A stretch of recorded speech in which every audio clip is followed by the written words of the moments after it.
Racing isn't easy, but experiencing it is. iRacing puts you in the driver's seat with the industry's leading sim racing game. Drive on laser scan replicas of the greatest racing circuits from around the world. Go head-to-head against other drivers chosen by skill-based matchmaking to ensure competitive racing at every level. Compete across all your favorite series. In officially licensed cars, engineered to deliver the most accurate driving experience possible.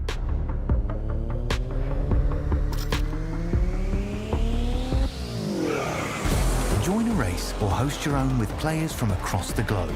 Race against the computer or in a league with friends. Feel the thrill behind the wheel. Visit iRacing.com.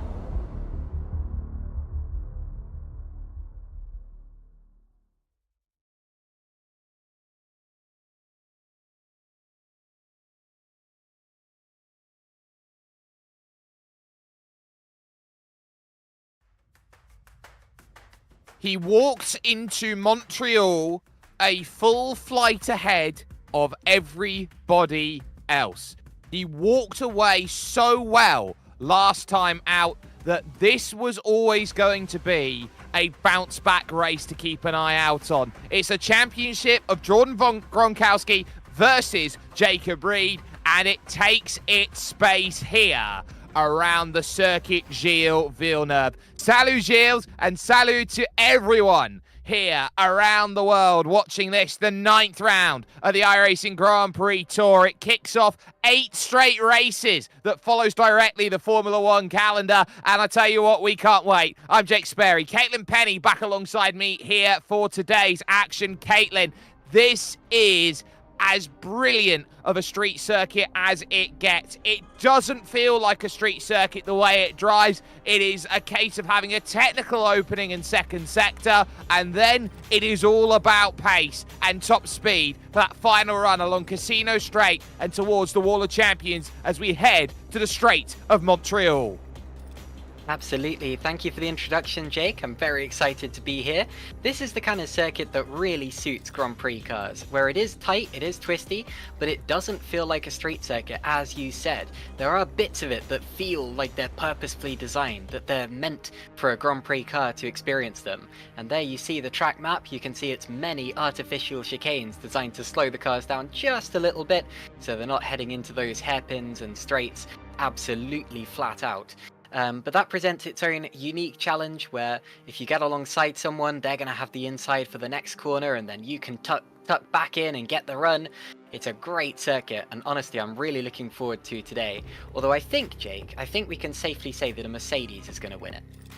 I think we certainly can here on the side of the St. Lawrence River with, of course, the rowing section there alongside the Casino Straight back when Montreal hosted the Olympic Games. But this is going to be a battleground top to bottom. Let's talk championship as we walk into today on what is a truly important round that sets up the mid-phase of the season. It is Jordan Gronkowski on top. He takes a leading margin with him into today of 28 points. He is guaranteed to walk out the championship leader here from Circuit Gilles Villeneuve, but Jacob Reed is going to be hot on his tail. Eduardo Rodis, currently 3rd in the championship, finds himself there dealing with a lot of drivers who didn't turn up last week. Darren Parker, Volta Lux, Jorge Martinez, and Connor Paula. Timothy Vaughan can put in that as well. Nick Burke has only had 3 starts this season. He's now jumped up to 9th position with Paul O'Regan, now the final driver inside the top 10. And Caitlin, when it comes to the championship overall, for the iRacing Championship, Jordan Gronkowski and Eduardo Rodis are battling it out, hammer and tongs. Yeah, it's funny because it's felt like Jacob Reed has been up there as well, but you can see that he's a good deal of points behind. That's partly, of course, because he missed the opening round of the championship, and it's been a bit of a catch-up story for him ever since. But trust me, Reed is well and truly in that fight as well. And when it comes to individual races, such as this one, you really can't count out anyone. It's not just between Gronkowski, Rodis, Reed. We have many other names up there. I've noticed Mark Ballack very quick right now. There are plenty of people who could still take this win.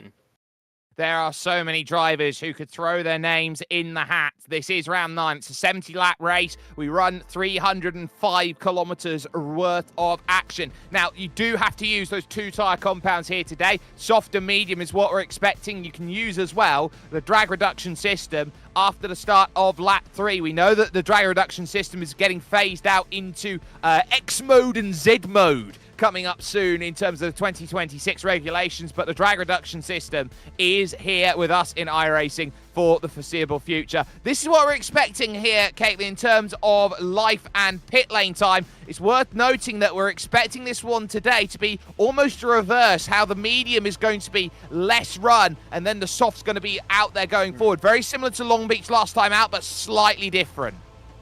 Yeah, you can really ignore that projected tyre life there, because as for the medium and hard tyres, we're not expecting anyone to want them to run for as long as they could theoretically run.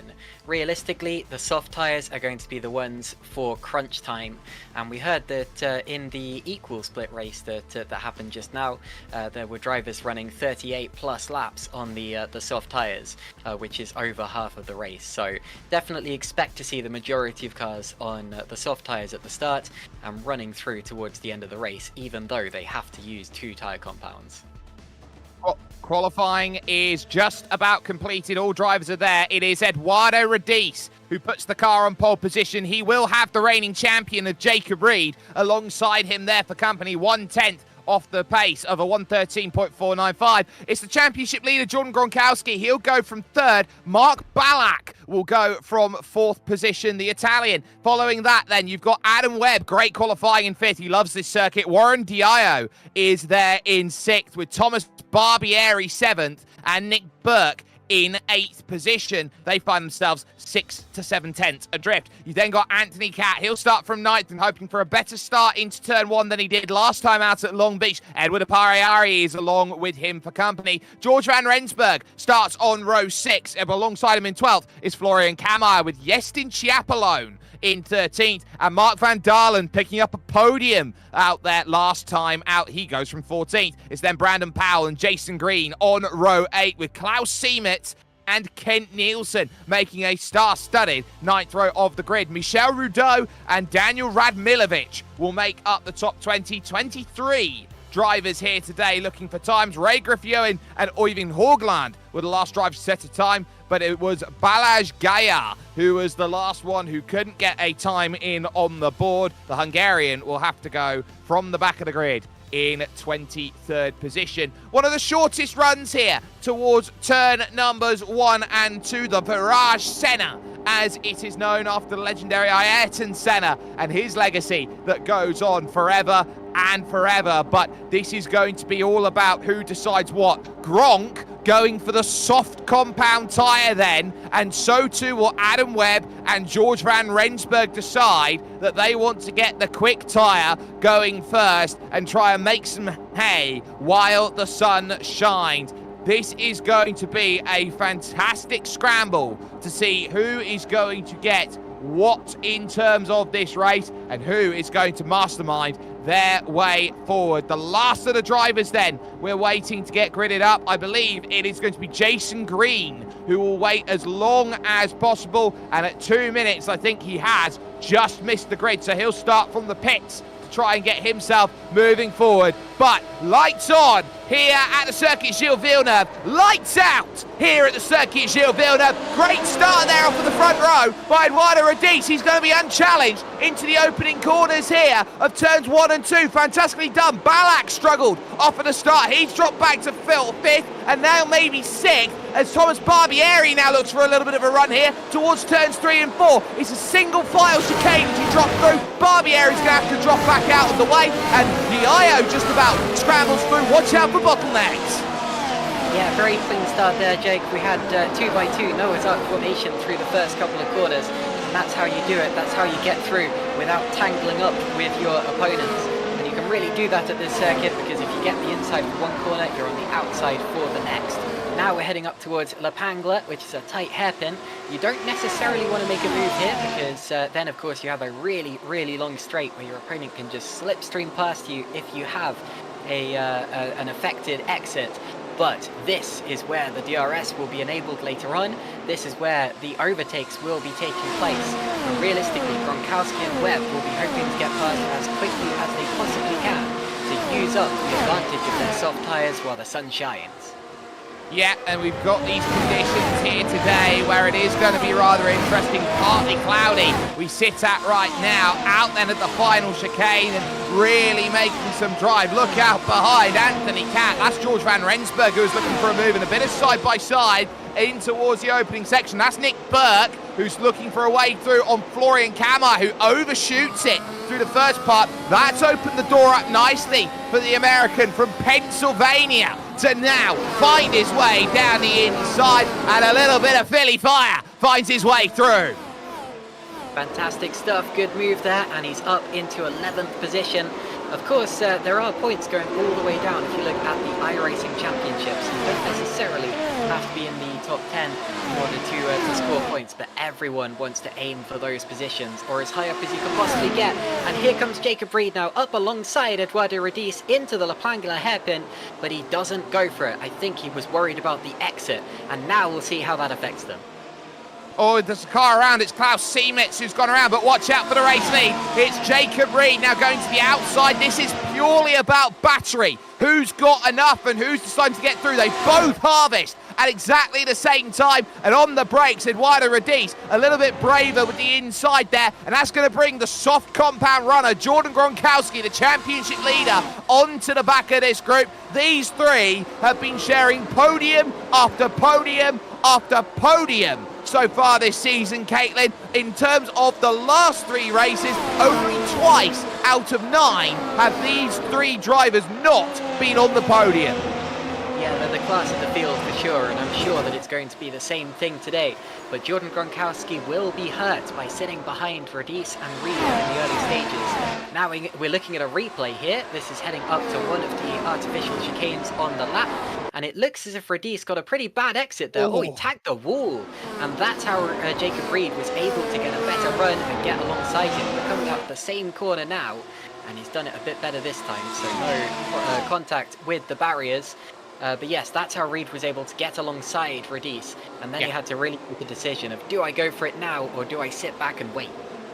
There's only one driver who's come into the pits so far. That is Ray Griffey-Owen. He had front wing damage from the opening couple of corners. He collected with Klaus Siemetz and co, as Siemetz now finds himself in second last. There you can see the wing flaps open, the drag reduction system that will give an extra 80 brake horsepower on the straights equivalent right now. 6 right now clear. Warren Diallo is the one who is desperately trying to stay on the back at this point, the Frenchman in what is 7th position with Cat behind him and George Van Rensburg. Slipstream is going to be tantamount to the way this race is going to be run. The first 2 sectors are all about hanging in there. We'll take a look at the start. So this is what happened with Ray Griffey-Owen tiptoeing through the opening section.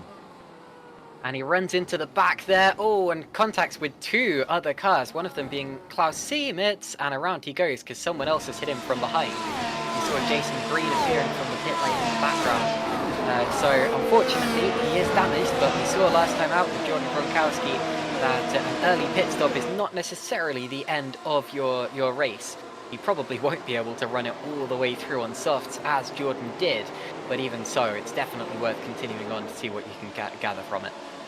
Now, the 2 interesting drivers in this group, or the 3 actually I should say, are Gronkowski, Webb and Van Rensburg. They will have to go on to the medium tyre at some point and expect those drivers around them to be quicker. So you feel that they're going to have to try and find a way through pretty fast in these opening sections of circuit as they go through. Lap 5 now starts, and it is Eduardo Radice, the Italian, who leads this field outright. Webb with the fastest lap check mark next to his name, which indicates he's got the fastest lap of the race on a 1:16.9. That's an extra SimSpeed Championship point at the end of this race if he can hold on to that fastest lap.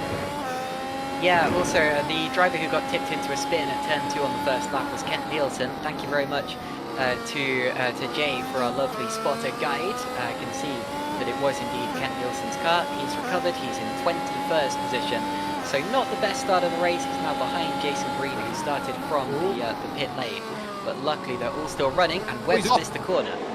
He had to, because there was Mark Ballack there who was down the inside. There's nothing he could have done about that. He just tipped it in a little bit too late, and that's held up this group. Thomas Barbieri now trying to think about how he jumps up into the top 5. Watch out behind now, because picking up a pocket or two, Warren Diallo, who set the fastest lap of the race at Imola 2 rounds ago, is now looking to try and get his first points in the Symphony Championship with this important drive. He has breezed by Adam Webb. 3 positions lost, the lap to forget, and more places changing as there's Nick Burke in the final points-paying position.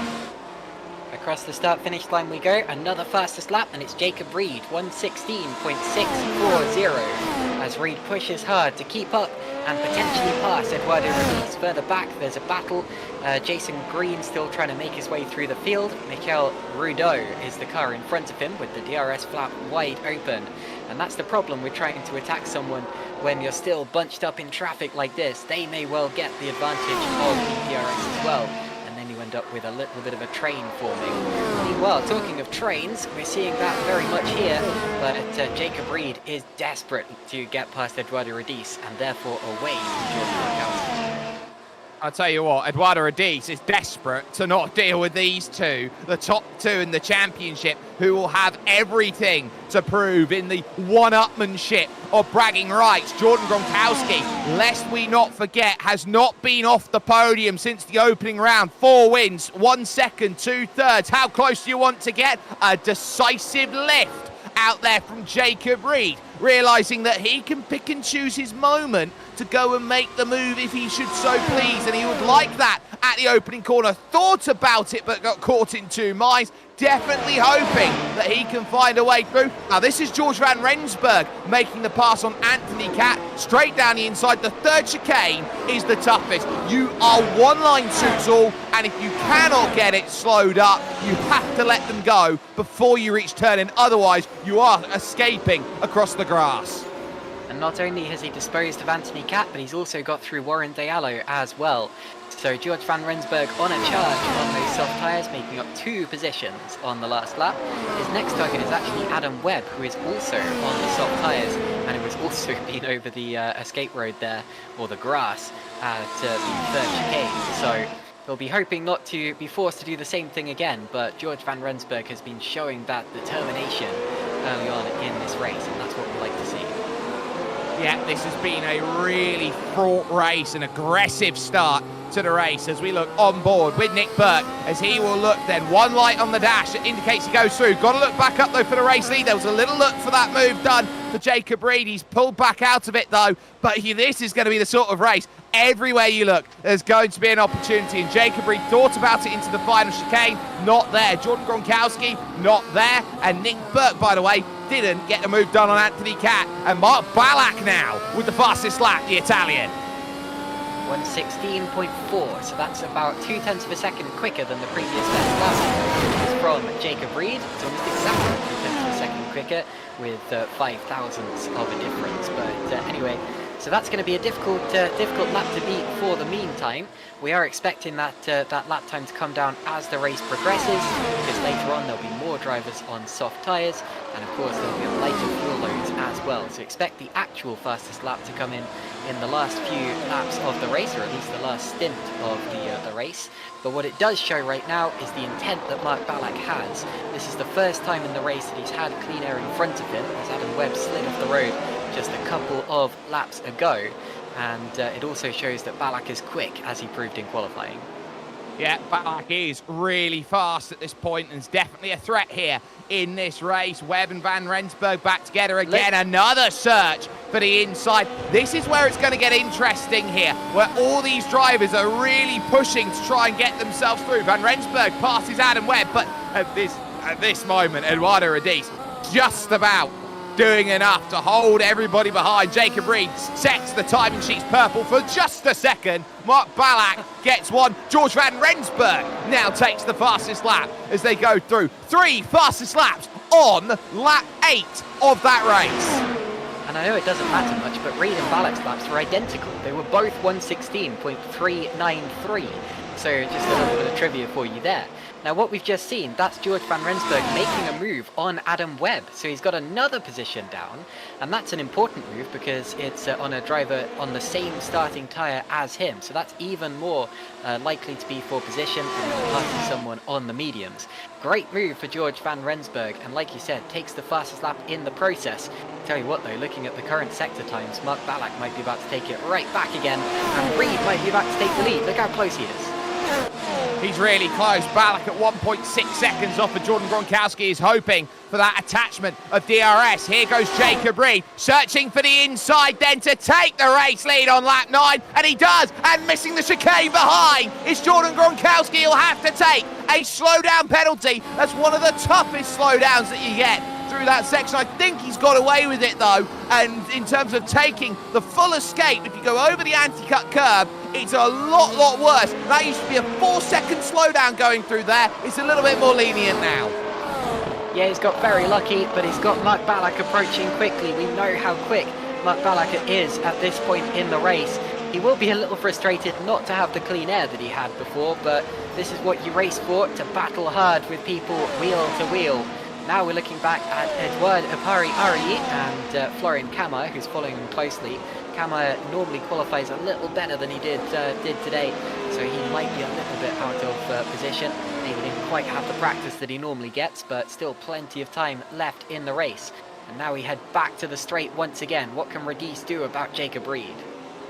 That is the question that's going to be there. I would say it was a pretty decent qualifying from Florian Kammer. 12th position is about what we'd expect out of him, but it's all about the charges that you've got right now. Everybody searching, and Kammer is going to be one of them, looking to jump up and gain a little bit of time here and a little bit of time there. He will have the DRS, but the issue he's got is Nick Burke is effectively waggling his tail out there at the moment, and that's just covering everything off, and that's what everyone's searching for. Jacob Reed desperate to break away, a 16-1 with the pass, making a fastest lap, and look at that gap already at 9/10 of a second here. This might be for Jacob Reed everything he's hoping for. Eduardo Radice is clinging on pretty much with his fingernails at this moment in time. He knows how important it is to stay within a second of this driver, the reigning champion. Yeah, he's got to, because not only is this allowing Jacob Reed to get away and to extend the lead, but also if Radice does not have the DRS from Jacob Reed, he's going to be more vulnerable to Jordan Gronkowski behind. Gronkowski has actually dropped out of the DRS range of Eduardo Radice, which is a little bit surprising. I expected him to be a bit more aggressive in the early stages of this race. But still plenty of time. He could absolutely push back into that DRS range once again. And if he does, and if Radice does not have the aid from Jacob Reed's car, then I'm afraid to say Eduardo might well be in trouble. I think I can see the rear wing flap open on his car. I do indeed, so he's still okay for the time being. But he's right on that buffer. Mark Ballack and Thomas Barbieri are coming fast. They are. It will be Ballack first, though, trying to find a way past Jordan Gronkowski. Remember, those soft tyres are going to hit a cliff before the mediums will. It might be a case of expect Mark Ballack to come in first and undercut someone like Jordan Gronkowski. That might be the key here. When you've got these top five split by 3.5 seconds, this may just turn into a game of who dares pit first, and we're expecting about lap 30 as the key indicator of when drivers are expected to come in to move on to the soft compound tyres. So it's anywhere around there. The chain reaction starts with who dares pits. And of course, we still have a little while until we expect the pit window to open. But we've seen strange strategies in the past, drivers just wanting to get off a specific tyre. And if there is a two-stop strategy in the works, then we're expecting them, of course, to pit earlier than the drivers who might be attempting to do it on one stop. Now, Radice has lost DRS, I believe. You see that the rear wing flap has not opened.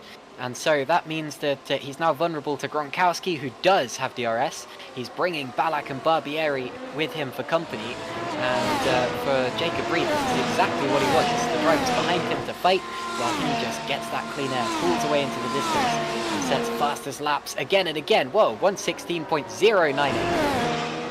Yeah, he knows how important it is to break away. What a kick of tail from Warren Diallo. Gronkowski now the fastest lap of the race, a 16.092 that he puts in. But Warren Diallo, after losing the place to Anthony Catt, is struggling with his rear tyres, and this is a rear-dependent circuit. Here's the move.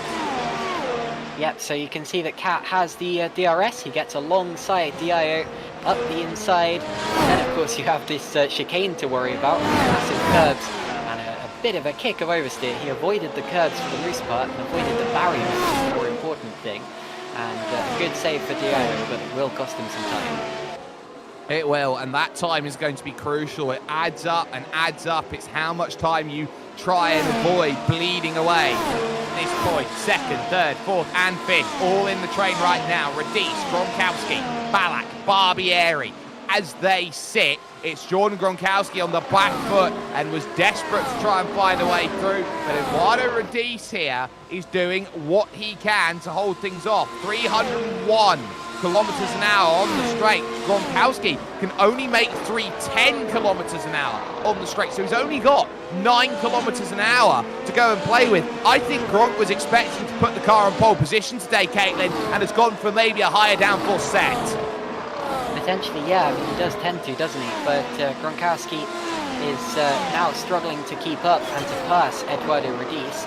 We'll have to see what he can do as the stint progresses. He's still got some time.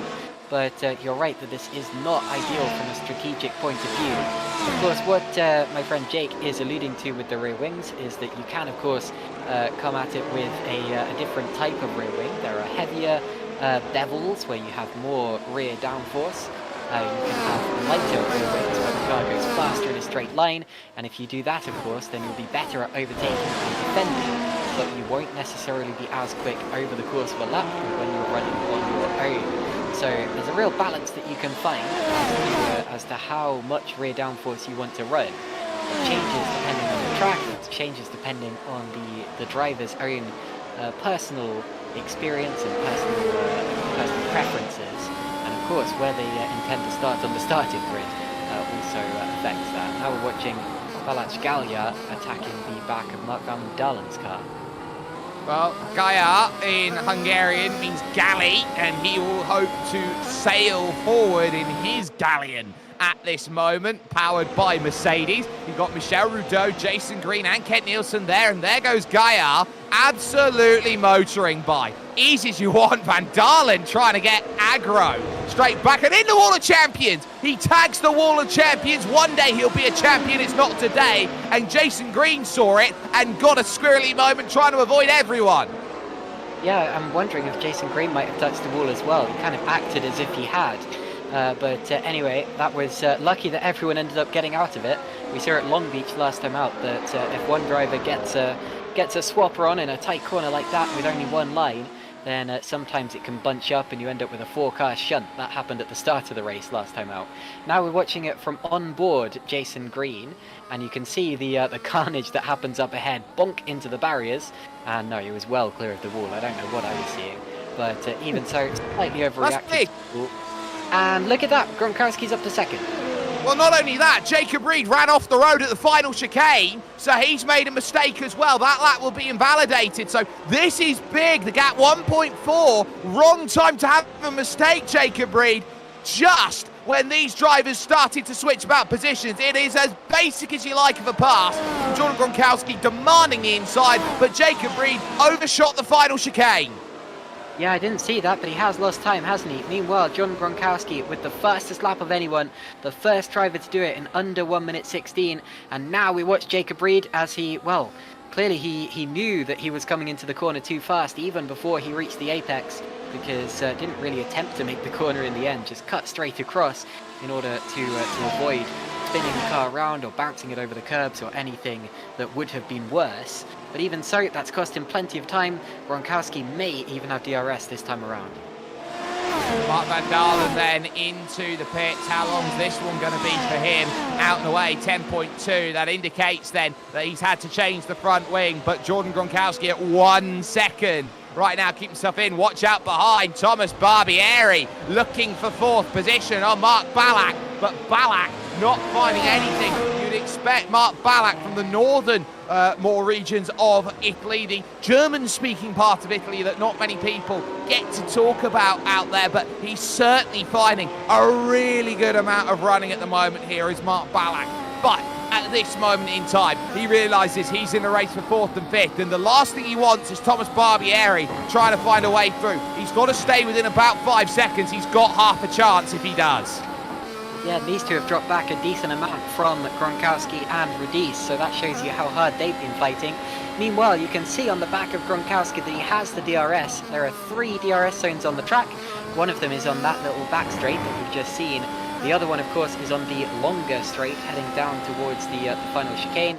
And then the other one, of course, is on the start-finish straight, unless I'm very much mistaken.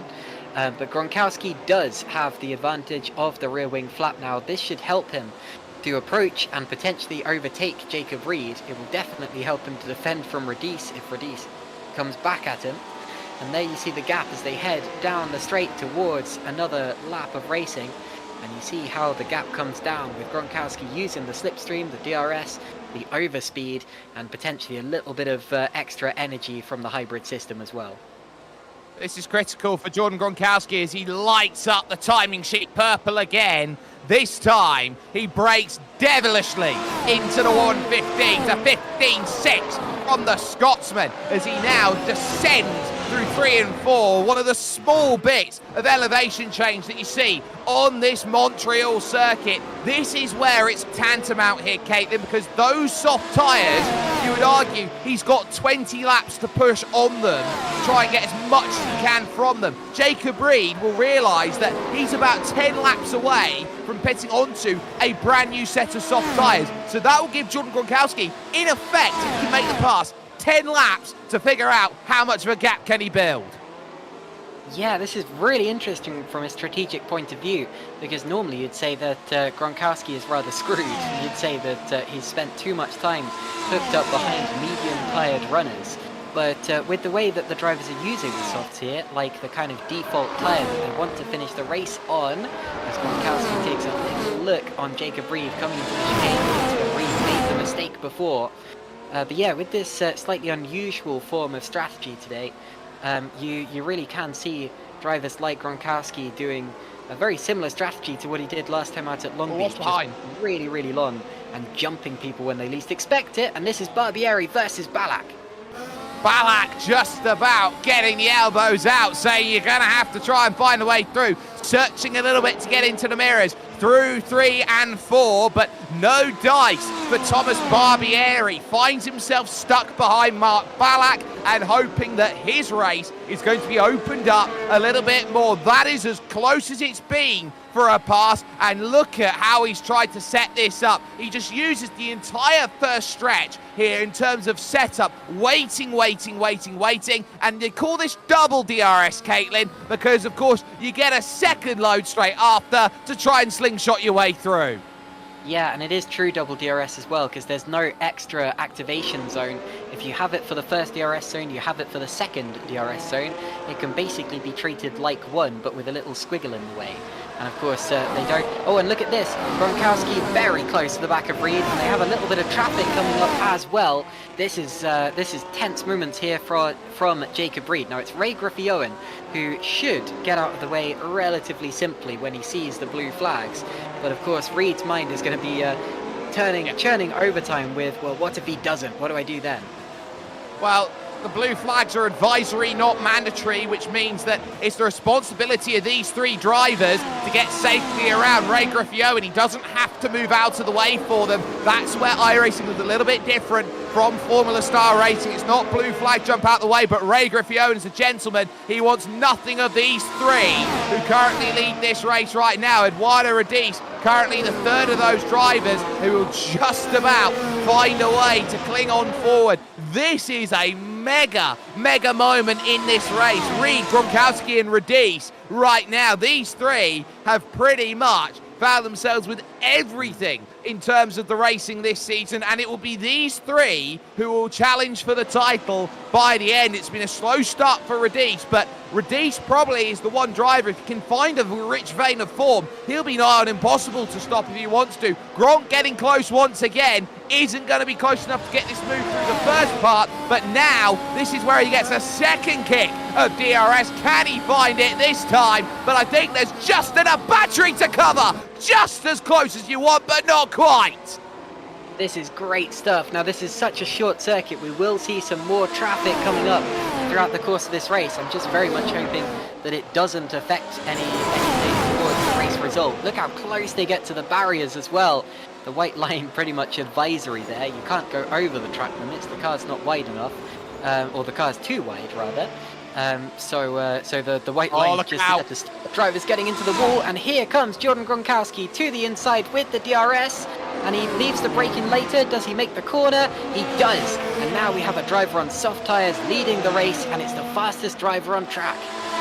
Yes, but making the move there is just going to open up. Where do you want the move? Look at how they close in towards Lepangle. Lap 21 here of 70, and look at the soft grip off of the exit. An extra half a second out of the corner means that Jacob Reed is looking at this thinking, well, how much can I close? 3:18 on the straight. He gets right up underneath, and Jordan Gronkowski has got to be really careful coming out of this section. Jacob Reed needs that DRS, and he needs it quickly here as Klaus Siemens is in the pits, but he'll get just enough. Gronk leads as we start lap 22, and now he can build to run away.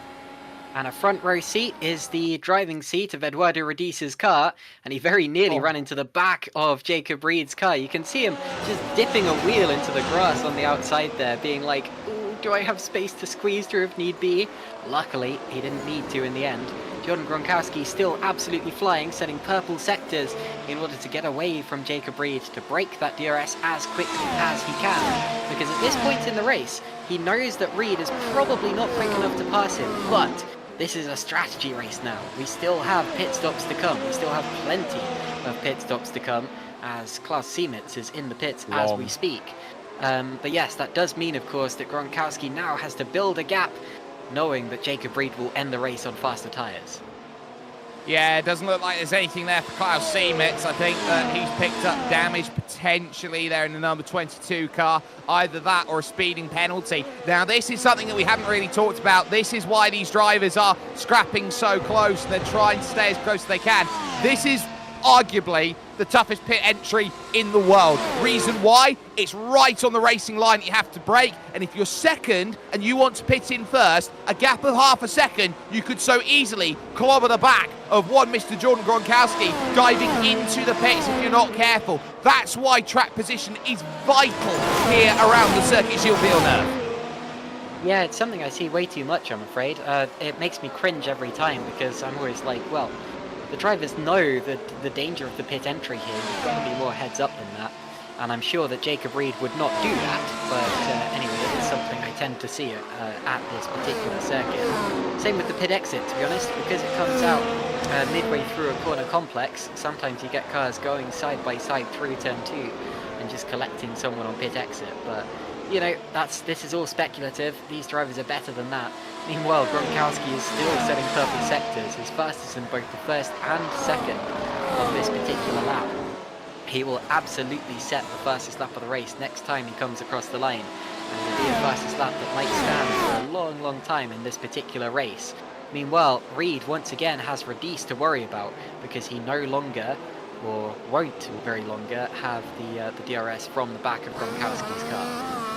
On for 11th position, Florian Kammeyer hoping to find a way through on Edward Apari. There is that fastest lap, a 15.4 from Jordan Gronkowski, turning the screw. But here goes Florian Kammeyer into the pits. There is a prime example as Edward Apari sets everybody in. Just 23 laps on his medium tyres. Surely not this early to go to softs and to go to the end. We'll have to wait and see. Drivers have surprised us before in this series. You remember last time out at Long Beach, Jordan Gronkowski doing 81 laps on soft tyres. And admittedly, it's a shorter lap there and it's a very different circuit. But even here at Canada, I wouldn't write anything off. Now, let's take a look at these particular drivers flying through the middle part of the circuit. It's still Kama Radmilovic and Schiapoloni we're watching at this point in the race.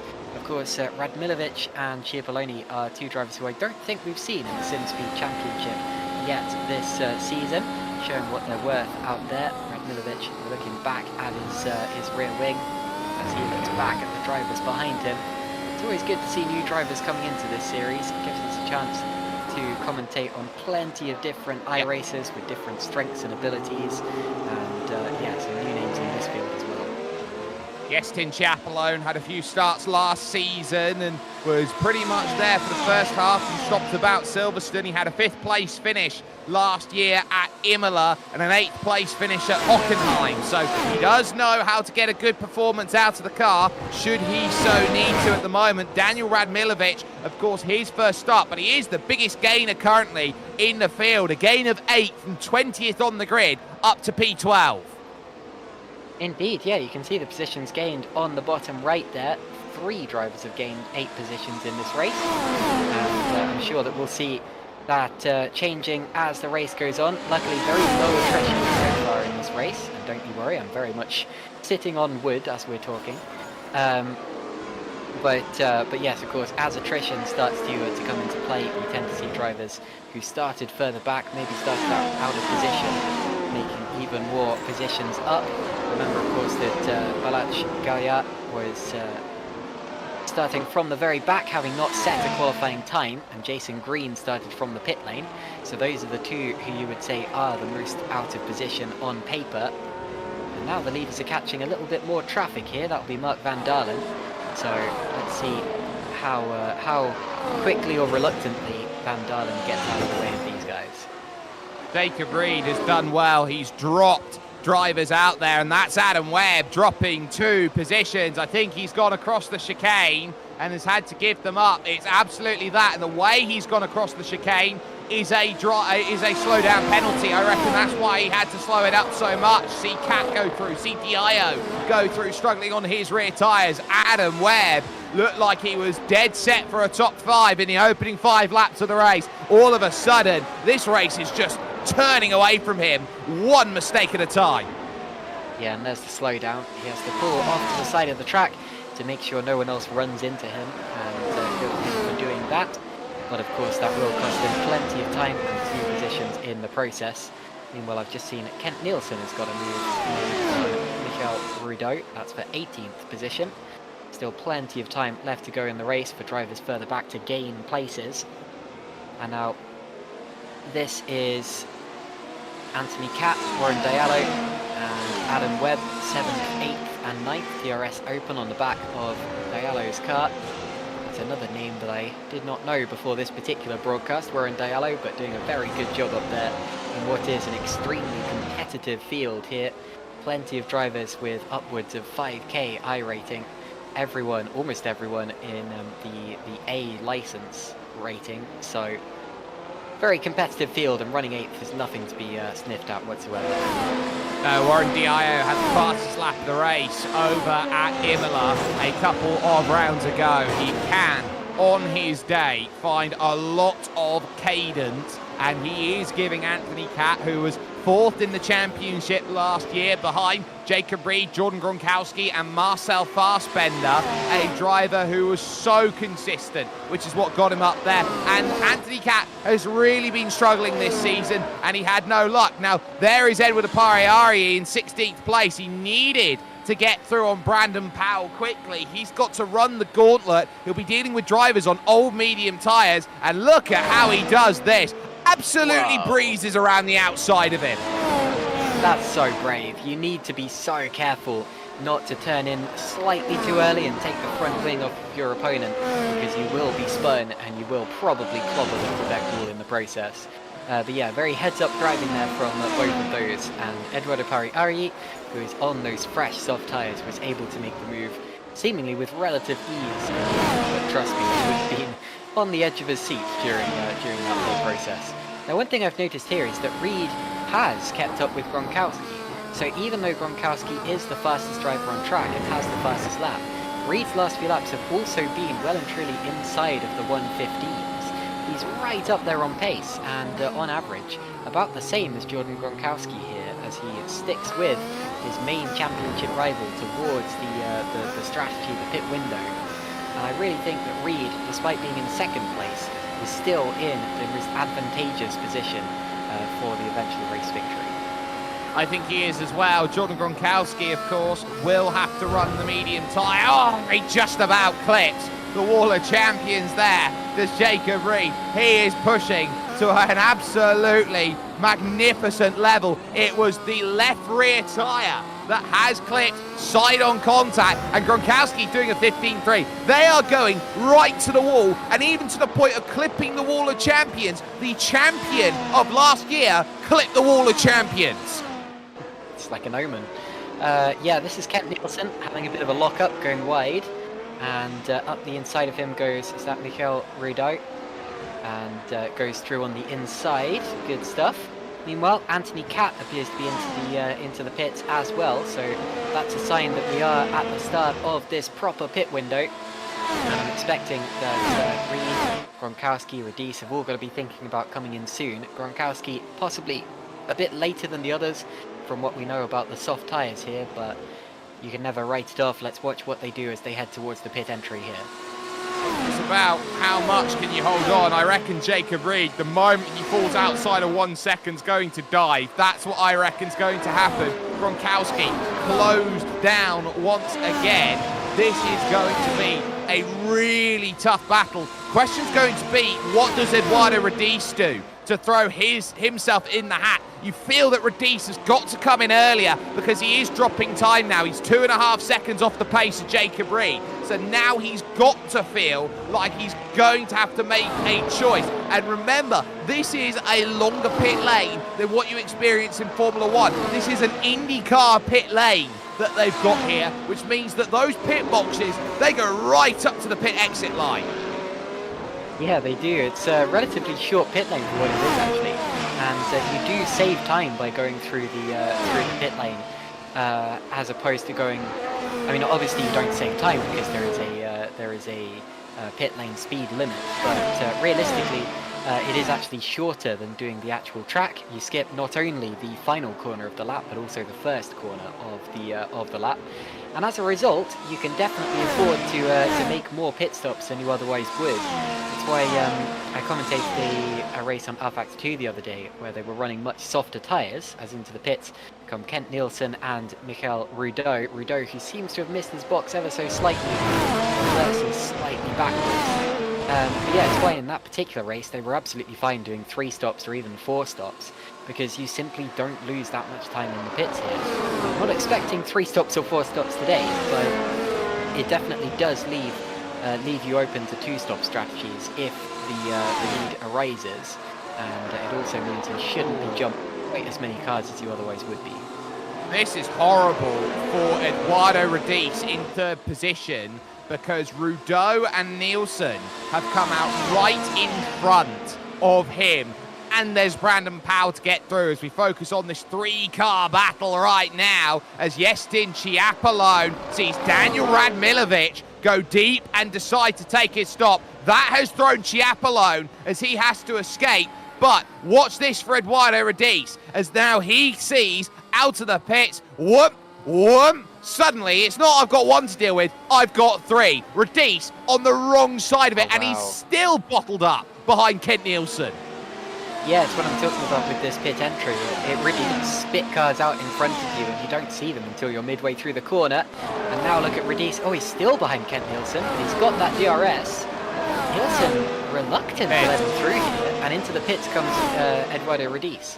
Now, of course, as you said earlier, you don't have to give way to your opponents, but Radice would have been a little annoyed about that. He'll bolt on the soft tyres. Let's see what he can do from here on out in the race. Well, he had to come in and make a stop. He was losing way too much time, and that was what was always going to hurt him. Here is Adam Webb trying to get something back here on Warren Diallo. Not quite close enough. Oh, close behind. Nick Burke tries to dive in and make his stop and goes through. Radmilovic has got a black flag. Oh, where's that? Do we know? I think he might have been speeding in the pits, either on entry or exit. He's gone and done something. Now, what does that mean? Is that just a penalty, or is that instant disqualification? He's going to have to come back in again. I reckon it's on exit. A problem there for Daniel Radmilovic. You've got to do your worth to make sure you're going at the right speed, to make sure that you are pitting in the right box, everything along those lines.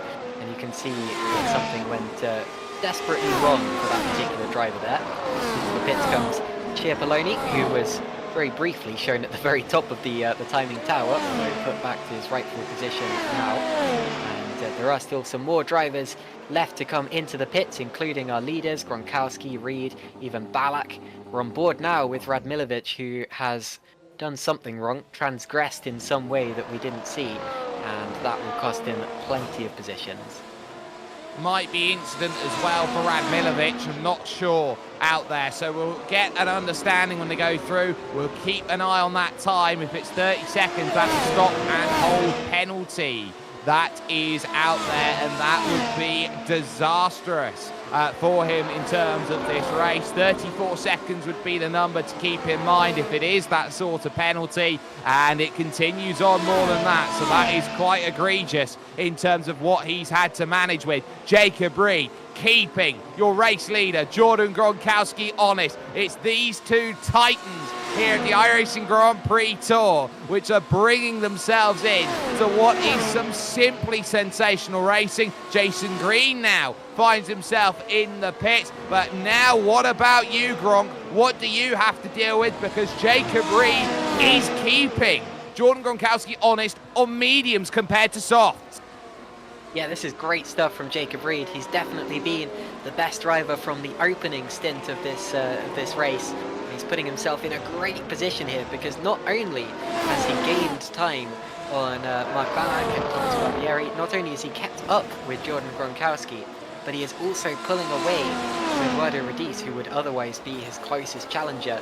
Radice was held up on the way into the pits that time around, and he's got even more traffic on the exit as well. He's now going to have to pass the likes of Thomas Barbieri and Mark Balak on track if he catches them.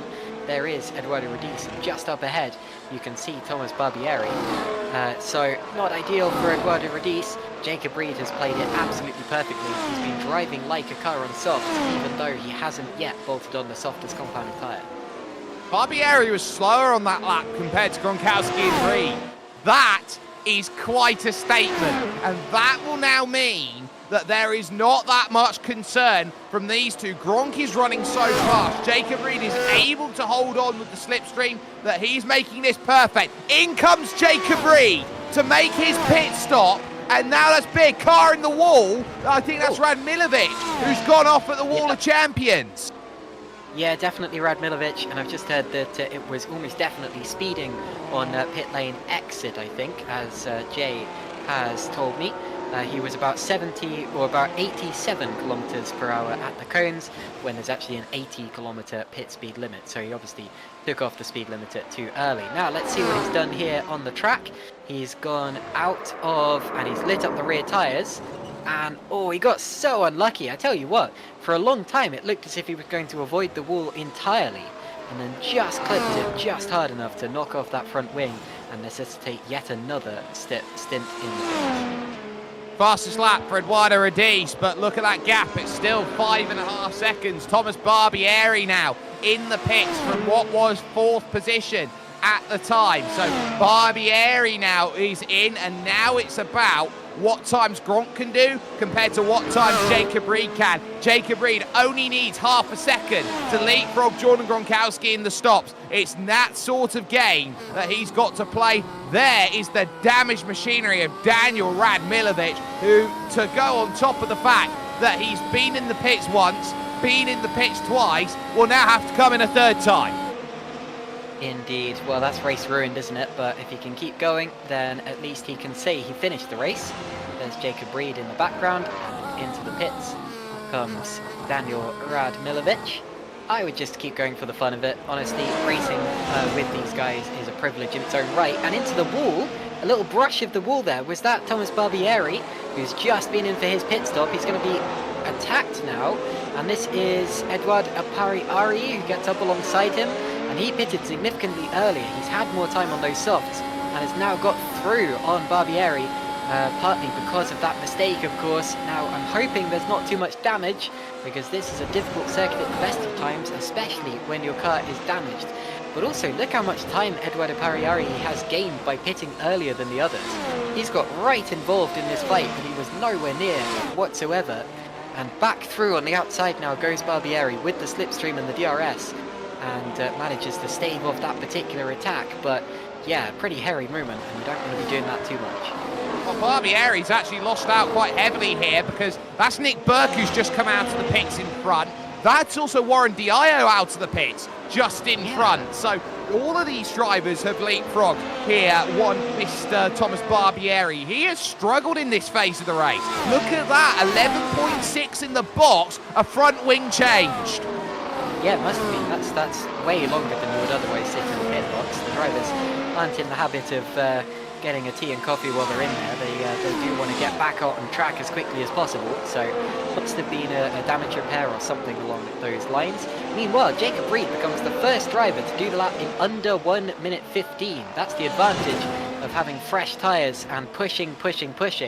So Reed now will put himself in the ideal situation to retake the lead of the race when Gronkowski pits. And here is Nick Burke versus Warren Diallo for 10th position. Well, on top of that, there's been a mistake this lap for Jordan Gronkowski. He's running wide at 7, only by a little bit, but on for the top 10 at this point. This is 1 SimSpeed Championship point, soon to be 2, if Bayaj Gaillard is going to be overtaken at this point with Burke, with Diallo, with Barbieri, Edward Apariari, who have all stopped trying to find a way past the Hungarian, who did not set a time in qualifying, who is right at the back of the field. This at the start of this race, now into 9th, and will have to hold all of these drivers behind, which is going to be a Herculean effort if he is to keep all 4 of these drivers behind and at bay. So Mark Ballack into the pits now as well. That puts Reed right back into 2nd position where he was before, but he is closer to Gronkowski, and he will almost definitely jump him when Gronkowski comes into the pits. There you see Burke still holding off Diallo. They're heading onto the straight now. That's Gaillard they've got ahead of them. That's Barbieri that they've got behind. Barbieri also with the DRS going on the attack now. And there's the battle for 9th screen. You can see Edward Apariari within a second of Thomas Barbieri as well. And on the exit, we've got a run for Diallo. Diallo is up the inside, or what will be the inside for turn 1, and goes through. But he'll be on the outside for the next corner, so he's held out to dry, and Barbieri attacks.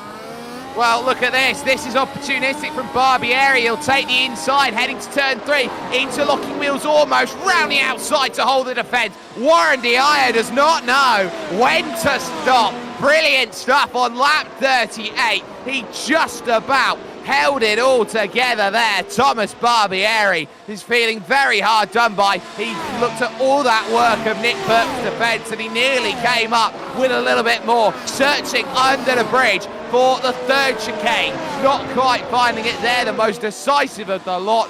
Brilliant stuff between them all. Indeed. Meanwhile, Gronkowski and Reed both setting purple sectors, so this race isn't over. Everyone is pushing out there, but this battle is absolutely thrilling stuff.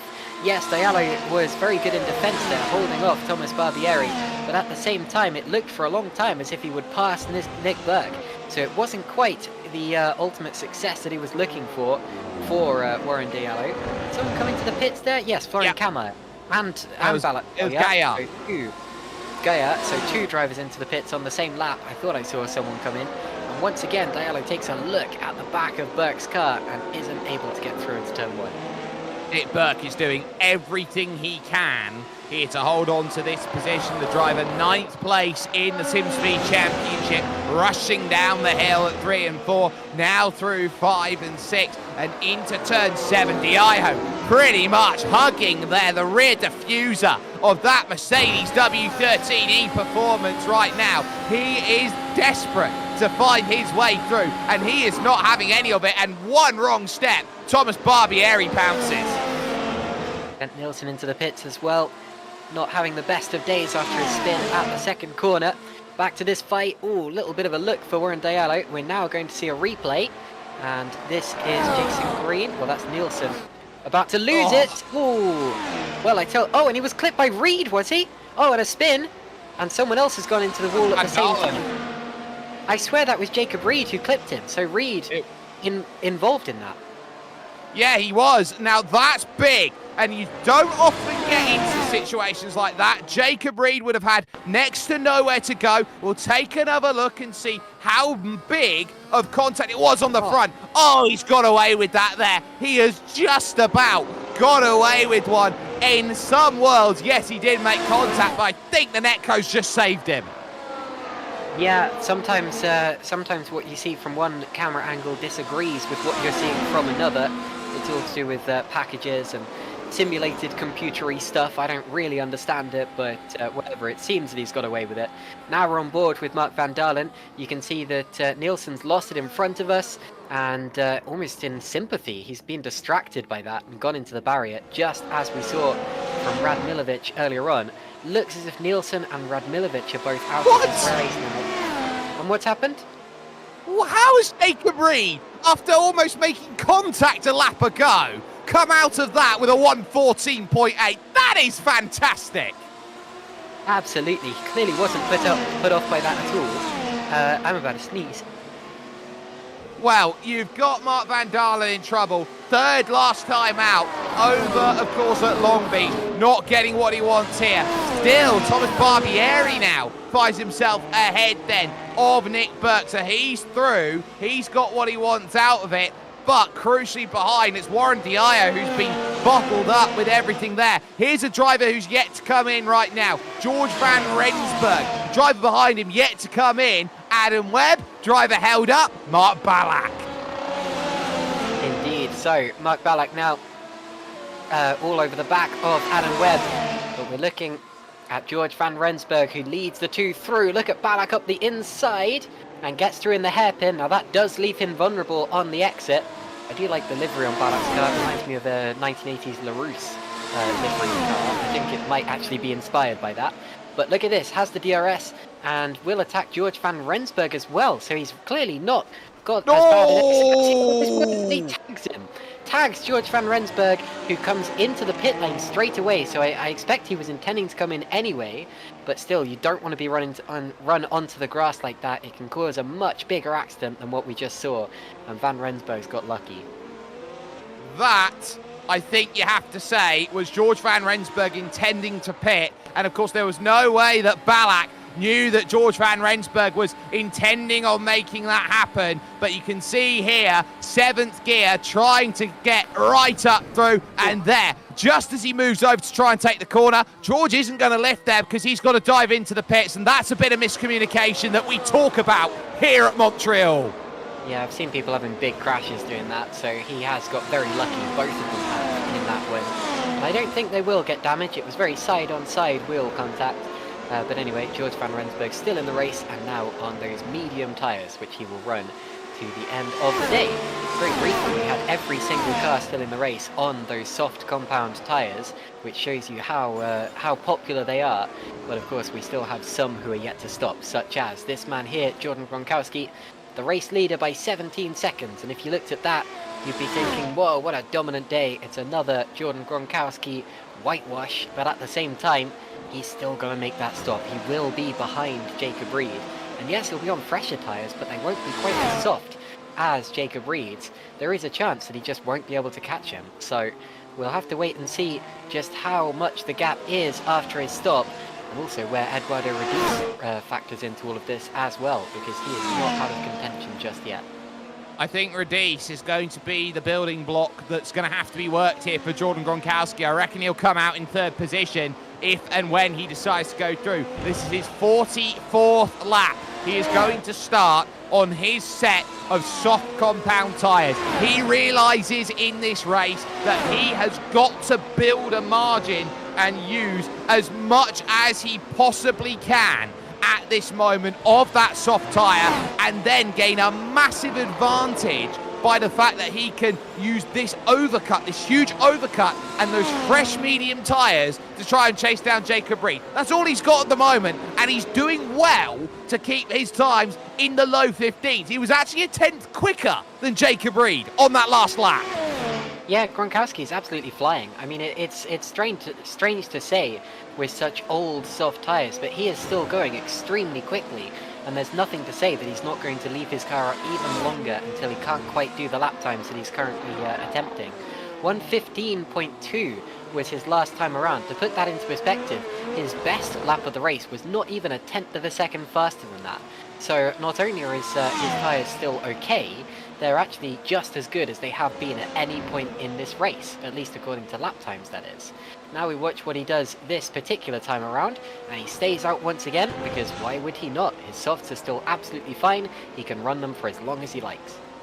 Except for 70 laps. He can't do that. He's Yes. got to change the tyres. He can't no-stop this race. Now, here's a look at Nick Burke right now, getting as close as you want to the wall. That opens up Warren Diallo trying to get through, and they'll continue on because they're still side by side now. Diallo looking for the move, and Diallo around the outside couldn't get it done. He will get it done heading to the third chicane, so he doesn't get it done here, but it's this run here heading to the third chicane. He looks for it. Not often you see a move done into 7 and 8. That's a wonderful bit of work that's being done there, and around the outside with a bit of extra traction. Thank you very much, Warren Diallo.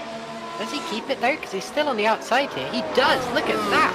I tell you what, that's one of the best moves I've ever seen on that section of the course. You normally see that if you haven't got it done on the first part of the apex, you're not going to get it done at all. But he managed to hold it around the outside. Somehow found the grip out there, despite it being a very long way around the outside of that corner. So yeah, I'm very impressed by that move. That was actually a really, really unusual one that we've just seen pulled off. Now here's Gronkowski once again staying out. I'm going to keep looking at his lap times, see what they are. Across the line he goes. Last time was a 1:15.5. This time 1:15.3. He's still very, very quick. And well, I think the fastest lap of the race might be about to fall this time around. Thomas Barbieri is really flying. But Jordan Gronkowski still only half a second off the ultimate pace of this circuit. Still only half a second off of Jacob Reed's fastest lap. Two drivers still yet to come in. One is Gronkowski, the other one is this driver behind Mark Ballack, which is Adam Webb, who is just about in range at this moment, but continuing on with his run in the race. 5th position, trying to run on forward. George Van Rensburg, he's a perfect comparison right now for Adam Webb. He's currently in 11th position, has to go through Apari Ari and Burke and Diallo and all those drivers. Barbieri right now really trying to push. We'll see whether he will knock down the fastest lap of this race as he crosses the line. 14.9. No, I think he's a bit short. Jacob Reed still holds that extra championship point for now. I think I saw Diallo and Bart going at it in the background, so it looks as if Diallo's held him off for the time being, but they were very close heading down that back straight that last time around. Just 6/10 of a second between those two cars at this point in the race. And this is the lovely sort of race where we get to the two-thirds point, two-thirds of the way through, and you can't really look at any one position and think, yes, that driver is confirmed in that position. Everyone who's still in this race has something to fight for at this point in time, and has a reason to think that they can still secure a strong result. John Gronkowski here, yeah, he will drop behind Jacob Reed, but I tell you what, he might still come out ahead of Radice. The pit lane here, as we said earlier, is very short. You can go through it significantly quicker than you can at other circuits, just because of how it cuts the last and first corner of the lap. I'd have thought it would be about 23 seconds, maybe. It's not backed up by anything. Do you have any more accurate stats? Watch with your eyes, I think is going to be the best way to look at it. Jordan Gronkowski here, how long is he going to stay out? Because the longer that he leaves it, the less likely he's going to have time to use those laps. It's surely got to be now or in the next couple of laps. Oh, but he has a huge moment. Oh, what a save by Gronk. Yeah, it's twitchy. It's a little twitchy. Across the line he goes. And that one particular lap, he'll have lost some time, 1:15.7. So that's 2 laps in a row now. He's been outside of the low 1:15s. I think he's got to start to think about pitting. I don't think the car's looking quite as handy as it was just 2 laps ago. There's his little overcorrection, but I tell you what, he's gathered it up and he's got the car back in a straight line. He's still on the straight and narrow. And as I said before, still stands a good chance of getting up ahead of Eduardo Radice, sorry. Yeah, and there's Warren Diallo there, clipping the wall through turn 9, which leads over to 10. Nick Burke might have a chance back here for 8th position and would desperately want that one. He would definitely want that one. Any which way he could find a move would be massive at this point, but using the DRS, Warren Diayo's just got enough, heading towards that final chicane here along that casino straight, right up against the wall he goes. He uses 100% of the circuit. Yep, DRS still wide open on the back of that almost golf liveried car. In comes Gronk. And Gronk's in. So Jordan Gronkowski pits from the lead. He had 16 seconds over Jacob Reed. He comes down the pit lane. He'll stop in his box. I heard from Jay just now as well. We are expecting the stop to be about 23 seconds. That's through the pit lane as a whole. So the real question will be, is he jumped by Eduardo Radice, or can he maintain second position and go right back after Jacob Reed, who's still going quickly around this circuit? Out of his pit box he goes. It's going to be close. You can see Radice on the top hand side of the monitor through turn 2, and he does maintain second position, does Jordan Gronkowski.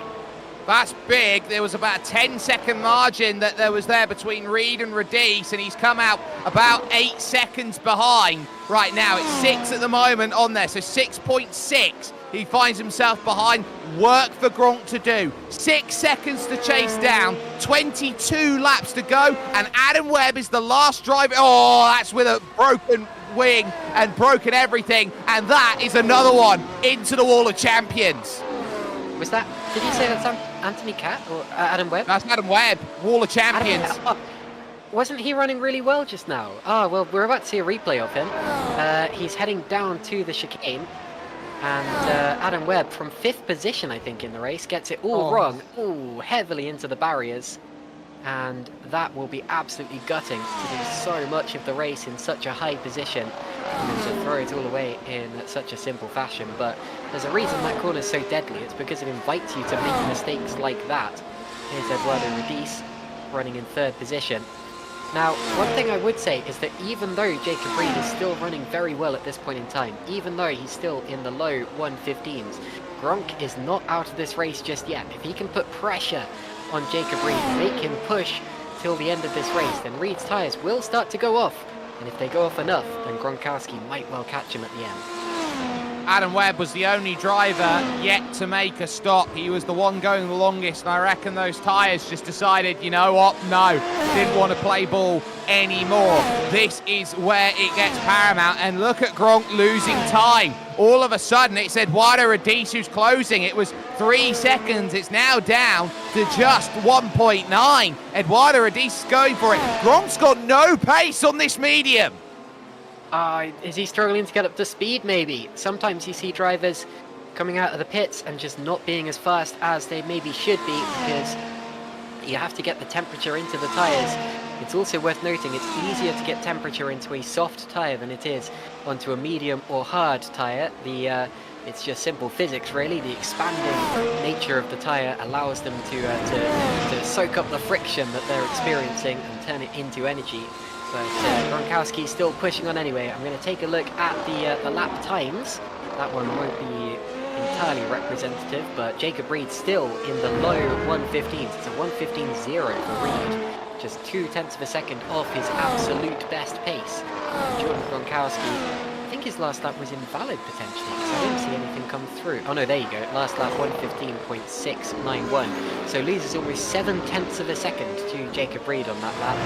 Radice is there to pounce. He knows he's got to do it quickly, because Gronkowski will be up to speed before you can realise it.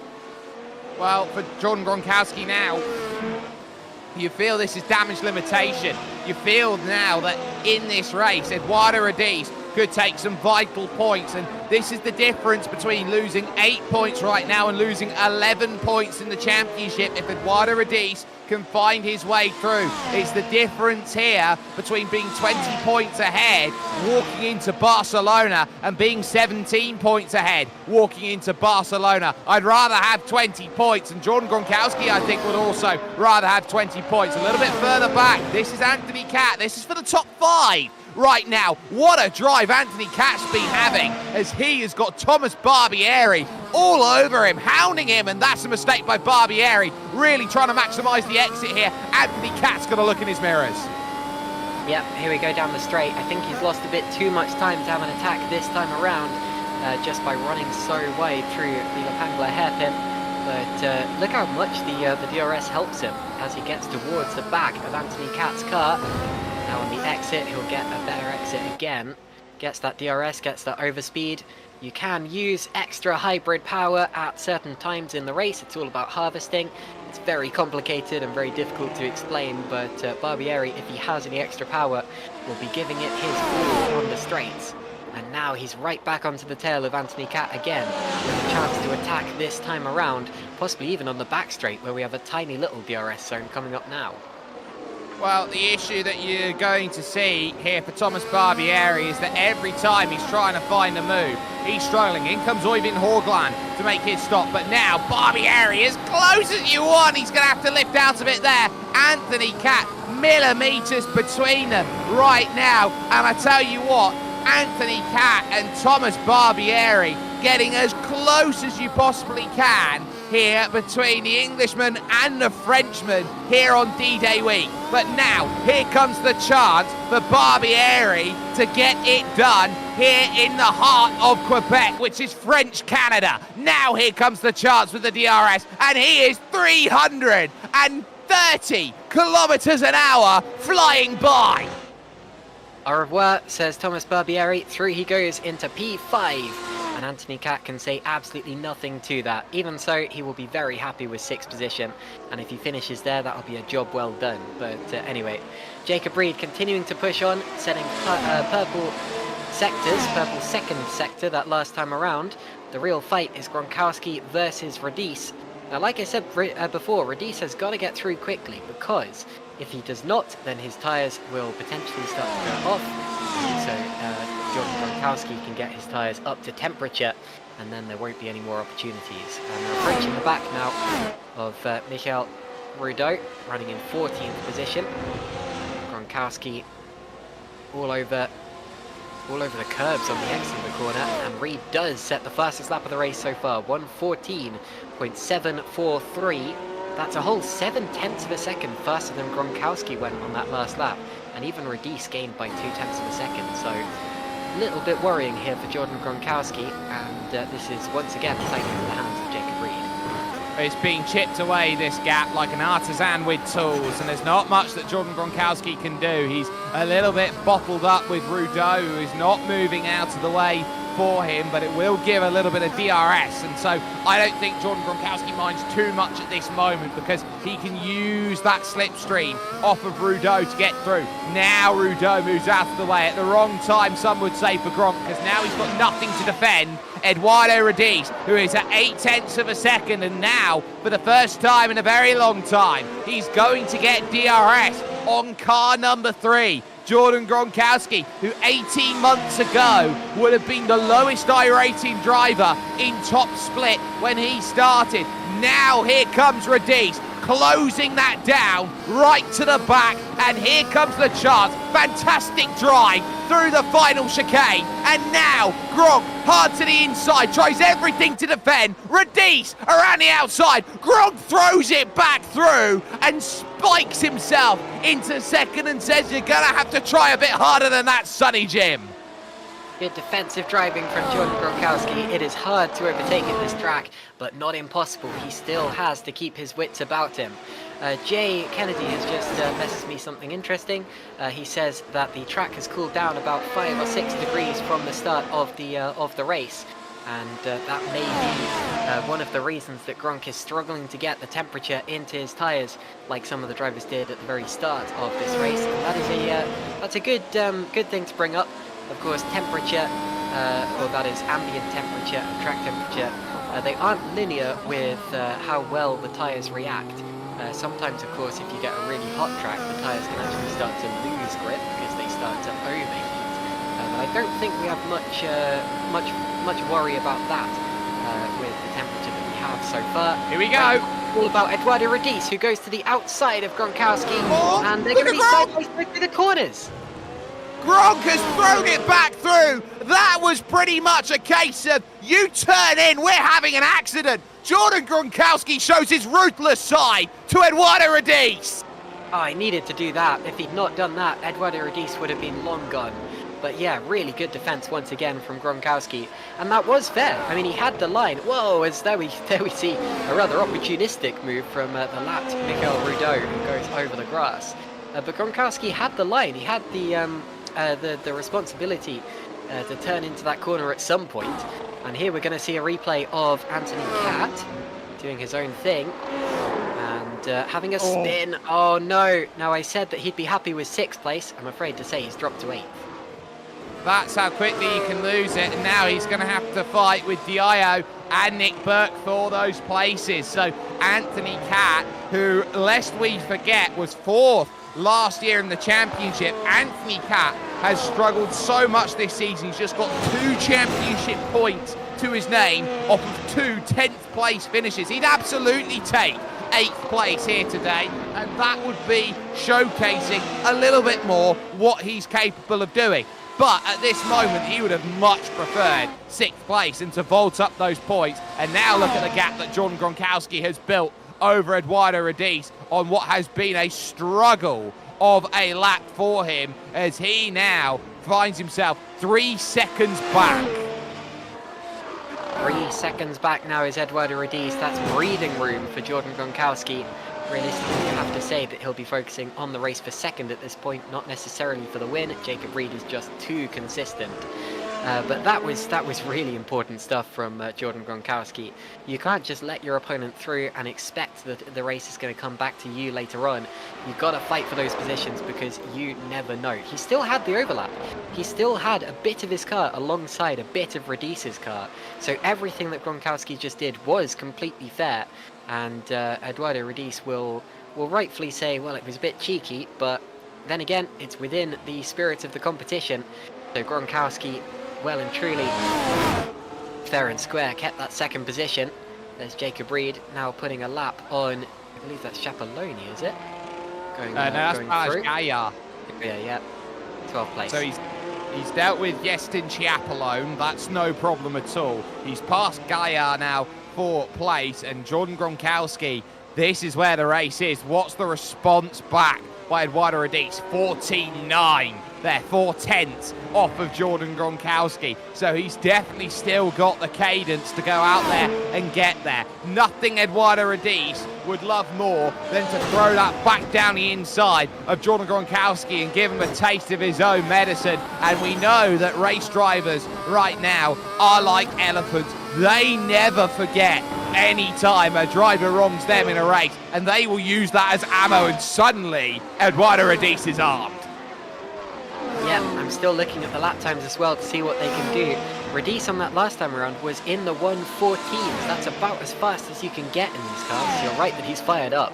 Jordan Gronkowski in the 1:15s, that is the low 1:15s, so he's still pretty quick.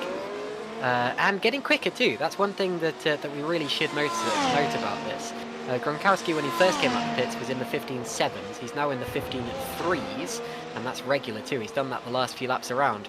And Jacob Reed, 1:14.6. That is pretty much the fastest that we're going to see today. That might end up being the fastest lap to the end of the race. And my goodness, it's almost like he's doing qualifying laps out there in the lead. He's not content to just sit in the lead. He wants to make sure of that fastest lap as well. And Gronkowski, 1:15.1, so he has got that car up to speed now, and it's going to be hard for Rodis to catch back up. Well, one thing you've got to remember is that as this track cools, it's going to get quicker. And as such, Jordan Gronkowski, Eduardo Rodis, they're going to have to start turning up the wick. There is Warren Dio in 7th position. Nick Burke in front of him, Anthony Cat behind. And Cat can't find anything to get close enough because Warren Dio has the DRS from the car in front of Nick Burke. 7/10 he closes down on him in that last lap. I don't think Dio is looking back at 8th place. I think he's looking forward, thinking all P6. Yeah, definitely, especially after his strong start to this race. Earlier on, he was right in that fight with Nick Burke, and there's nothing to say that he wouldn't be now. And Thomas Barbieri is the driver currently in 5th place, kind of running in a bit of no man's land after his pit stop earlier on. But yeah, Warren Dio has really impressed me so far today. I'm afraid I wasn't able to see the whole of the Imola race, so I wasn't able to get a full idea of just how good he is. But no, this is strong stuff from Warren Deallo. He's running ahead of some of the more regular runners in this championship, and acquitting himself very nicely as he still attacks the back of Nick Burke, while also looking in his mirrors for Anthony Capp. So what I know from Warren Diallo is that he is a relentless aggressor out there. He only finished 14th over at Imola, but what he was able to do was prove that he's got pace and he is very happy to use it, and he's showing that again here, that he puts the car right on the extremities of the circuit where other drivers are a little bit more passive or a little bit more tentative, and that's, I think, the difference between Warren Diallo as a driver. He can unlock the rest of the car and find the pace that he's able to do and be out there with a Julien Magalon in terms of French driver pace, then I think that Warren Diallo is going to be someone that you are looking at as a future talent when it comes to racing here in the Grand Prix Tour. Yeah, for sure, for sure. One of the things that you can note from the information you see on your screen is the rating that these drivers have and how they compare to each other. And the way that that manifests itself is in the driver numbers. So you can see that Diallo coming into this in number 15 would be the 15th seeded driver from all of the drivers starting this particular race. It's not entirely representative. You can see the likes of Mark Ballack maybe don't drive this car as much as some of the other cars in iRacing, so they don't have the same kind of rating, but they definitely do have the pace. And I'm afraid we've had some kind of a problem there. What's going on? Oh, they're back. Everything's fine. Oh, everything is not so fine for Warren Diallo. Diallo has clouted the wall on the exit of the corner, and that was in real time. And I'm sure I saw bits of his car bend up. Sometimes the damage isn't entirely representative, but we'll have to watch that car and see if he has got away with it or if he's picked up some damage that will affect him. It was front and rear that went into the wall, and I think that was a problem for everyone, not just us here when they went through. There was a little bit of a blip, and you can see there, back steps out, in. 3 bits of contact in the wall of champions for Warren Diallo, and still he holds himself ahead of Anthony Capp. So he's done just about enough to keep himself steady at this moment, but this is still a crucial point of the race right now. 9 laps to go, and Eduardo Radiz has got one of the toughest challenges right now. He's got to break inside a second. He's just dispatched Ray Griffioen, but here's the key to his race. 0.2 of a second a lap was going to do it, but it's just cost him 0.3 to get around Griffioen. Now he's got to really find some pace on one Jordan Gronkowski. Yeah, of course, if it is 0.2 of a second per lap, that would mean he'd get within a second in 5 laps' time. That would leave him about 4 or 5 laps to go in this race. It's definitely still possible for Eduardo Radiz, but Gronkowski still has enough pace that it's not 0.2 of a second every single lap. It does depend on, obviously it depends on traffic, it depends on little minute mistakes that drivers may have. And it's certainly not as straightforward as he catches 0.2 of a second per lap. We'll have to keep an eye on the gap, see if it falls this particular time around. Warren Diallo is a very lucky driver to still be running in this race. If that was me going through that massive twitch and heading nose first into the second part of the wall, I'd have thought for a split second at least that my race was over. He's very lucky that the front right tyre stayed attached to his car. I expect he'll have some sort of damage, some degree of at least wing damage or something like that, but whatever, could have been much worse. He's still running in the race, and we've seen other drivers, the likes of Kent Nielsen, not getting quite so lucky through that section of the course. No, here's Anthony Capp trying to chase down this speed, this gap there. Diallo over 300, Capp 317 on the straight. He'll close right up, but now he's got to be aggressive here through the corner, and he's so much more tame. Is Anthony Capp? He's not taking as much out of it, and because of that, he doesn't leave himself in a position to attack Warren Diallo. So you sit down and wonder, how does Anthony Capp find the move? At this moment, I don't think he can. I think Diallo brushed the wall again though at the World Champions. I swear I saw sparks at least on the exit, and he was very close to it. So despite the scare he had a lap ago, he's clearly not backing off in any way, shape or form. We now have 4 drivers on track who are capable of laps under 1 minute 14, but we're going to take a look once again. Oh, he just gets away with it. Look how close he is to that barrier. Look how close. I tell you what, if the drivers are willing to recover from things like that and do the same thing lap after lap, it shows you just how competitive they are. Oh, I just saw Sparks against that wall as well, but Radice clearly didn't touch it, so I think the Sparks are a bit over-optimistic, over-exuberant there on the outside of the corners. But whatever the case, they really are pushing it to the limit. There's very little margin for error, and the drivers are finding all of it. 1.4 now for Eduardo Radice. He is ratcheting this back to Jordan Gronkowski. The line extended to 3 seconds after his moment, and Radice has just been working away to bring this gap back. 1.2 onto the stretch. He won't get DRS, but he will take a solemn amount of slipstream to try and close this down. Gronk is set in the sights. Yep, target locked. Here he comes. Eduardo Radice across the line. And this particular time around, the lap times, well, they haven't quite updated on my screen just yet, but they were about the same. And actually both personal bests there. So Gronkowski setting a personal best of 1:15.0. Radice, wow, he took over 3/10 out of him that last time around. So that's more than just the 2/10 per lap that we were seeing before. Radice is absolutely flying. 1:14.684. That's nearly the fastest lap of the race as just overall. Nearly as fast as Jacob Reed went just now. Mark Ballack is threatening the fastest lap as we speak. And here we look at Anthony Cat versus Warren Diallo. Oh, he's got him. So Cat 3 to 7th. Yeah, that's a good pass there. And Anthony Cat now has found his way through, and he needed to. It was around the outside. He had to search to find it. 9/10 of a second now. Jordan Gronkowski, look out behind. That is Eduardo Radice. 4 lights on the dash. There's the DRS, and Gronkowski will now have to find his best blocking boots out of the cupboard.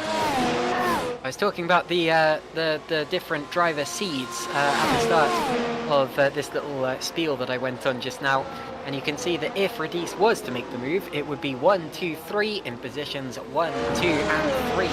Radice will feel that it's the natural order of things. Now watch him approaching the tail of Jordan Gronkowski's car. He will get DRS this time around, and there's the fastest lap I was talking about from Mark Ballack, 1:14.630. So Reed's lap did not stand to the very end. The cars are still getting lighter every lap they burn off fuel. The tyres are not going up as they would at some other circuits. The cars are just as fast as they've ever been on this circuit. And the fastest on track right now is Mark Ballack. The second fastest, Eduardo Radice, is attacking Jordan Gronkowski. Well, that's a big fastest lap from Mark Ballack on his first start here in top split. It will indicate one very important matter of fact, and that is that one championship point is away from Jacob Reed right now. It's currently a gap of 21 as they head to Barcelona. There goes Eduardo Radice again, trying around the outside. Again, Gronkowski is better on the brakes. But was Radice wise to this, to now attack with his second lot of DRS over towards the virage centre and around the outside? He's got it done. Gronk desperate to attack, now needs to be narrow off of the corner. He's not there. Radice just played him like a fiddle. Great move. That was very clever from Radice. Oh, did he touch the wall? Did he touch the wall there? Okay, I think he's got away with it. But anyway, that was very clever from Radice, because he knew that what Gronkowski did to him earlier was a statement of intent. He knew that if he'd done the same thing, if he'd put his car in the same position, Gronkowski would have driven him off the road in exactly the same way that we saw earlier on. So instead he said, no, I'm not going to do that. I'm going to make Gronkowski defend, and then I'm going to get him on the exit. And through he went into second position. A really clever move. Now that's how close he got to the wall that time. Again, I think some of the sparks and the damage that we see initially appearing on the cars is a bit preemptive. And look at that, Jordan Gronkowski with a big slide, and off goes Mark. The fastest driver on the road has lost a position, I think. Was that... No, that was a lapped car going through. So Ballack's still in 4th position. He won't lose a place, but That was a close one, and hopefully he hasn't picked up any damage. Here's a replay.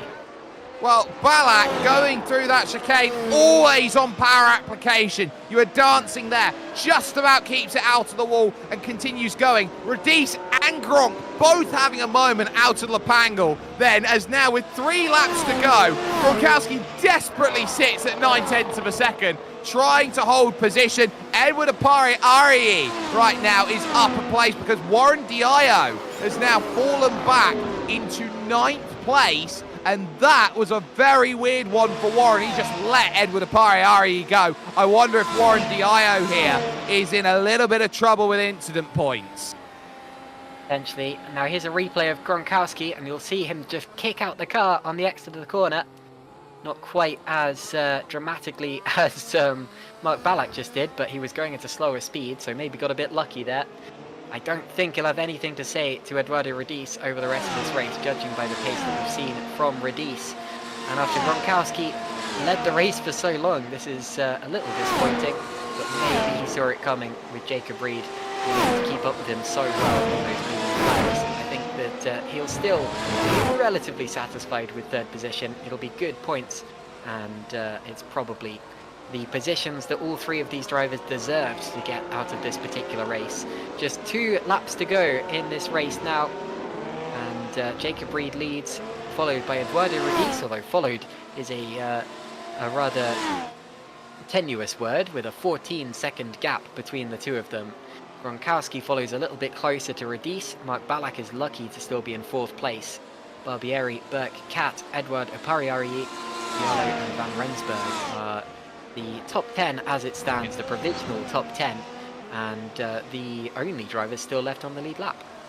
Thomas Barbieri steals the fastest lap bonus point away, and that's a big bonus point in the back pocket.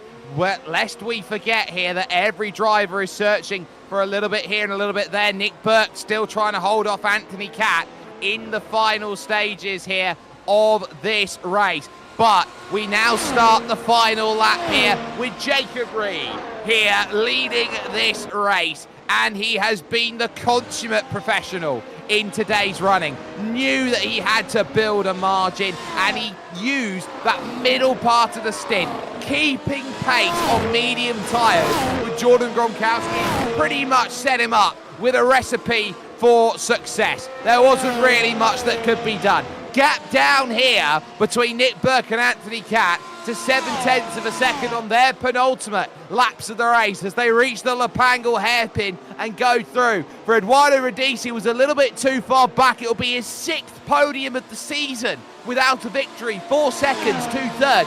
Burke still with 9/10. It's going to have to go right down to the final lap between him and Anthony Catt. You just get a sense that Catt's a little bit far back at the moment and Nick Burke's trying to hold. But you've got to look at Jacob Reed and what he is doing. Right now, every time he's been outside of one race win, he's found a way to get back to the top step. This will be his 3rd race win of the season. Mugello, Imola, put Montreal on it as well. Jacob Reed fires back his shot and wins here at the Circuit Gilles Villeneuve. Great stuff. It's been a perfect race from Jacob Reed. Even when he was passed by Gronkowski, it was no big deal because the strategy of his race made that pretty much inevitable, and it just didn't matter. Through comes Radice for 2nd. Gronkowski is 3rd. There's a rather excited backmarker following him across the line, but we'll get to the rest of the order in a minute. This is the fight for 6th between Burke and Catt that will continue to the line. 4th will be Balak, 5th will be Barbieri, but look at these two as they go into the straight. Well, Anthony Catt has got him exactly where he wants. How good's the drive? The small little left then as they reach the Casino straight with What Do Casino? Who is going to gamble here? And now closing. Catt is too far back through the final chicane. How much drive does Anthony Catt have heading towards the line? Not enough. It's a great hold by Nick Burke in his 4th start of the season, and it's 4 point scoring finishes for him in the number 12 machine. Fantastic stuff. So Burke 6th, Catt is 5th. Is 7th, sorry. I was looking at the number 5. And then the rest of the top 10 were Eduardo Pariari, Warren Diallo, and George Van Rensburg. So those are your top 10. We'll talk you through the full order in a minute, but what a race from Jacob Reed. A winning margin of, look at that, nearly 13 seconds in the end. And with an equal make championship like this, that's nothing to be sniffed at whatsoever. Jacob Reed there absolutely ran away with it in the end. And you've got to say hats off to Radice as well for not being put off by being run out of road earlier on. Yeah. He maintained his pace and came back to finish second. He did really well, did Eduardo Radice, to recover back. Jacob Reed's victory just tantamount to how good he is. Jordan Gronkowski will drop 10 points in the championship today, but it's not the end of the world. He still maintains his podium streak from VIR to here, which is simply put what is making this championship so hard to wrest away from him. Mark Ballack on debut will get 4th place ahead of Thomas Barbieri, who will take the fastest lap. Nick Burke and Anthony Catt, we saw that one over towards the line, with Edward Apariari in 8th, Warren Diallo in 9th, and George Van Rensburg on the alternate strategy, picking up his 10th place finish, the last driver on the leading lap. Biggest mover in the field, from the back of the field, the Hungarian Balázs Gaya then would jump 12 places as he would move from 23rd to 11th, with Yestin Chiapolone and Florian Kamai at 12th and 13th. Oyvind Haugland and Michel Rudeau would round the top 15, with Brandon Powell and Jason Green finishing 16th and 17th. 2 laps down would be Ray Griffioen. Everyone else's retirement. So Adam Webb, Wall of Champions. Mark Van Dalen, just about missing the Wall of Champions, but finding the pit wall instead for his troubles. Kent Nielsen, Wall of Champions. Daniel Radmilovic, Wall of Champions. Klaus Siemetz in trouble early today here from the circuit, Gilles Villeneuve. And I tell you what, this is a very, very tough circuit, but now they head over to sunny Spain. It will be a completely different challenge out there, Caitlin. This is why this is a shakedown track. This is a tyre cruncher as we will head over to Barcelona on the 21st of June. Absolutely, and anyone who is kind of groaning at the mention of Barcelona Catalunya will be glad to know that it has got better in recent years, with the longer, wider corners and the removal of that fiddly little chicane in the final sector. It's certainly a circuit that drivers can breathe a sigh of relief has changed significantly, and it can still bring up a great race. I'm sure that it will, because iRacing Grand Prix Tour just has a habit of doing that, Jake. Every race has been fantastic this season. You do not want to miss any of them. If you haven't had the chance to already, you can like, you can share, you can subscribe, you can do all those wonderful things on all the platforms that you're watching us here with Sim Speed TV. It has been one of these races once again, but it was a breakaway performance from Jacob Reed. His 3rd win in 5 that he has been putting together, and the resistance is now being mounted. We now find ourselves at the midpoint of the season. The halfway race is coming up, but you really get that look in terms of Gronkowski, Reed, and you can throw Radice in the mix as well. Those 3 are putting on a showcase. It's Jacob Reed who pulls it back within 1 race result, but this one's going to go all the way you feel. Bring on Barcelona. We'll see you in 2 weeks' time.